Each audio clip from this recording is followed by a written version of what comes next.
सुनो। दक्ष प्रजापति से कहा, जी तो चाहता है कि तुम्हारी जीभ काट लूं, लेकिन मैं ऐसा भी नहीं करूंगी। लेकिन शीघ्र तुम्हें भी दंड मिलेगा और भयानक दंड मिलेगा, सारी दुनिया देखेगी। 14 लोग, पूरा ब्रह्मांड देखा, ऐसा भयानक तुम्हें दंड भी मिलेगा। इतना कहा माता सती ने और अपने योग बल से अपने ही शरीर से अग्नि प्रकट की और कहते हैं अपने शरीर को उत्तर दिशा में जला करके भस्म कर दिया। माता सती ने जब अपने देह का त्याग किया, त्याग करने पर पूरे दक्ष प्रजापति के लोक में, महल में, भवन में, चारों दिशाओं में हाहाकार मच गया। इतने बड़े यज्ञ में इतना बड़ा अपशगुन हुआ, अघटित घटना घट गई। सारे क्षेत्र में, सारे एरिया में हाहाकार मच गया। सब परेशान हैं, सब दुखी हैं, अब क्या किया जाए। इधर जो नंदीगण आदि आए थे माता जी के साथ, उन्होंने देखा कि हमारी माता जी तो शरीर त्याग दिया, देह त्याग कर दिया माता जी ने। क्रोध आया नंदीगणों को, मारने के लिए दौड़े हैं ब्राह्मणों को। और जो दक्ष के अनुयायी थे देवतागण, तो जैसे ही दौड़े तो रिभु नाम के एक ऋषि थे, देवता थे, रिभु नाम के देवता। उन्होंने अपनी शक्ति से, अपने तपोबल से कई रिभु नाम के देवता प्रकट कर दिए। उन रिभु नाम के देवताओं ने नंदीगण आदि को मार करके वहां से भगा दिया। इधर क्या हुआ, नारद जी के द्वारा भोले बाबा को समाचार प्राप्त होता है कि माता सती ने देह का त्याग कर दिया है दक्ष प्रजापति के यज्ञ में। भोले बाबा को यहाँ क्रोध आया और भोले बाबा ने खड़े होकर के और अपनी जो जटाएं हैं उन जटाओं में से एक जटा निकाली और पृथ्वी पर दे पटका उस जटा। बड़ी भयंकर आवाज हुई, ऐसे लगा मानो कोई प्रलय होने वाला है। बड़ी भयंकर गड़गड़ाहट की आवाज हुई और उस जटा को पटकने से एक रुद्रगण प्रकट होता है। शिव जी का एक बड़ा भयानक गण प्रकट होता है और देखते ही देखते बहुत बड़ा विकराल रूप ले लिया। भोले बाबा को प्रणाम किया, प्रभु आज्ञा हो, क्या आदेश है सेवक के लिए, मैं कौन हूँ। उनको ये भी नहीं पता मैं कौन हूँ, क्योंकि प्रकट हुए अभी। तो रुद्र रूप से प्रकट किया था। भगवान भोलेनाथ जब शांत होते हैं तो शिव होते हैं। भगवान जब शांत भाव में होते हैं तो शिव होते हैं, शंकर होते हैं, भोले होते हैं। और वही भोले बाबा जब क्रोध में होते हैं तो वो रुद्र रूप धारण कर लेते हैं। तो रुद्र रूप था जो गण था, उसने आज्ञा मांगी भोले बाबा से। भोले बाबा ने कहा वीरभद्र, उसका नाम वीरभद्र रख दिया। बोले वीरभद्र जाओ, दक्ष के यज्ञ में जाओ अपने सैनिकों के साथ और पूरे दक्ष के यज्ञ को विध्वंस कर दो। और जो जो बीच में आए, लड़ने झगड़ने आए, उन सबको भी दंडित करो और दक्ष प्रजापति को भी दंडित करके आओ। मेरी आज्ञा है, शीघ्र प्रस्थान करो।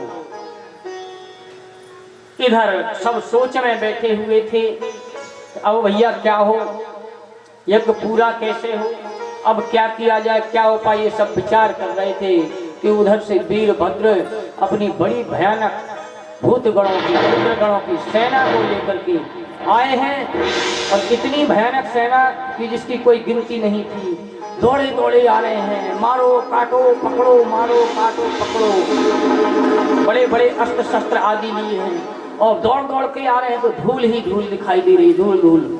अब देवता गणों ने देखा, ऋषि गणों ने देखा कि लगता है कोई भयानक तूफान, आंधी तूफान आने वाला है या कोई प्रलय ही आने वाला है, क्योंकि बड़ी भयंकर आंधी भी चल रही थी, बड़ी तेज वायु थी, तेज हवा चल रही थी।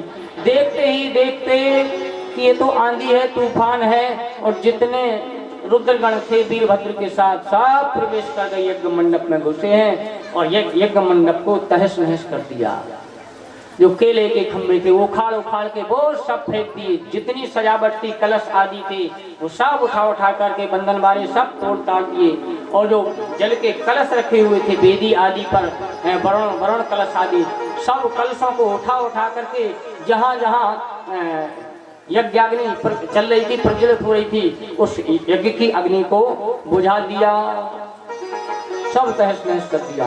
अब ब्राह्मणों ने अपनी शक्ति दिखाई, देवता प्रकट किए, रिभु नाम के देवता प्रकट किए। अब तो बड़ा भयंकर युद्ध होगा रुद्रगणों में और देवताओं में। कौन से देवता? जो दक्ष प्रजापति के अनुयायी थे, उनके साथी थे। और ब्राह्मणों में खूब युद्ध होगा। किसी का सिर फूटा तो किसी का हाथ टूटा, किसी का पैर टूटा, किसी की कमर टूटी, किसी का कुछ टूटा, किसी का कुछ फूटा, कोई इधर गिरा, कोई उधर गिरा, सब। किसी की दाढ़ी नोच ली, किसी की दाढ़ी नोच ली, किसी की तो खाली मूंछ ही नोच ली, किसी के घूंसा मारा, दांत ही तोड़ दिए। जैसे जैसे जो जैसे सामने पड़ता गया, खूब मार काट हुई।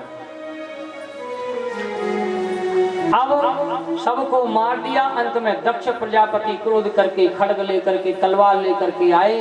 वीरभद्र ने पकड़ा दक्ष प्रजापति को, तलवार हाथ से छीनी, फेंकी एक तरफ, और वीरभद्र ने एक तमाचा मारा है।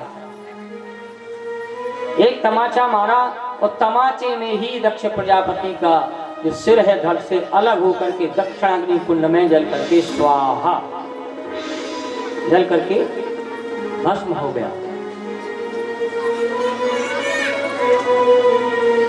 पहले तो थोड़ी ही समस्या थी कि माता सती ने आत्मदाह कर लिया, आत्महत्या कर ली। अब तो और बड़ा भयंकर हाहाकार मच गया। ये तो बहुत बड़ा अशुभ हो गया। क्यों? बोले अब तो जो मुख्य यजमान है यज्ञ का, वो ही, उसका भी वध हो गया, वो ही मृत्यु को प्राप्त हो गया। अब यज्ञ कैसे पूरा हो? अगर यज्ञ प्रारंभ किया है तो उसको पूर्ण करना परम आवश्यक है। अगर ऐसा नहीं होता है तो उस ग्राम में, उस क्षेत्र में, उस एरिया में बड़े भयानक अपशगुन होते हैं। महामारी, महाबीमारी, पता नहीं क्या क्या अपशगुन होते हैं। सूखा आदि पड़ते हैं, लोग मरते ही जाते हैं, मरते ही जाते हैं उस जगह से। बड़े भयानक अपशगुन होते हैं, कई तरह के सूखा आदि पड़ जाते हैं। तो अब यज्ञ कैसे पूरा हो? अब तो और घबराहट हो गई। इधर जब दक्ष प्रजापति का शरीर शांत हो गया तो वीरभद्र क्रोध में आकर के जो जितना बचा हुआ था सबको तहस नहस कर दिया। अब जिनके हाथ पैर आदि टूट गए थे वो धीरे धीरे खिसक के और कोना पकड़ लिए, एक एक कोना। भैया अब दूर हट लो यहाँ से, अभी तो जिंदा बचे हैं, जैसे तैसे करके थोड़ी बहुत क्षति हुई है शरीर की, अब बच लो। सब किनारा पकड़ लिए। वीरभद्र अपनी सेना को लेकर के, गणों को लेकर के और भोले बाबा के पास पुनः प्रस्थान कर जाते हैं।